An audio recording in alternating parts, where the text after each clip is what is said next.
lien entre les deux, c'est que les deux sont un lieu d'échange. Au marché, c'est de l'échange. On échange des marchandises, et c'est aussi de l'échange humain.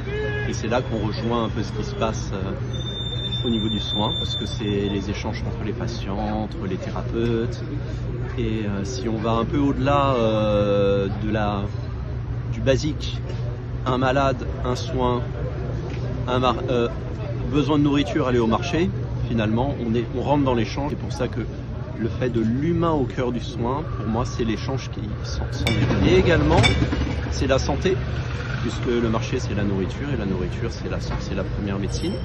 Et le soin, forcément, c'est la santé. Donc voilà, les deux sont forcément liés. Le soin, c'est lié évidemment à l'alimentation, selon moi, c'est important. Donc sur un marché bio, on va trouver des aliments cultivés de façon respectueuse, qui contiennent beaucoup de nutriments. Et moi, je m'intéresse beaucoup à l'alimentation. Donc sur mon stand, j'ai à cœur de présenter des aliments qui font du bien, qui viennent de filières respectueuses. Donc forcément, ça met l'humain au cœur du soin. L'humain au cœur du soin, c'est que déjà il y a un contact. Nous, en tant que commerçants, on a un contact avec le client très important, ce qui fait la différence.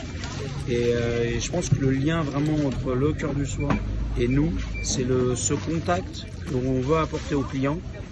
Donc c'est vraiment le point important entre les deux activités. Alors c'est très simple, c'est l'humain avant tout, quoi qu'il arrive.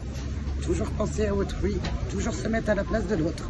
C'est comme, c'est du commerce tout simplement. Penser surtout aux autres, être généreux, prendre du temps pour soi et surtout prendre du temps pour les autres, c'est ce qui est le plus important.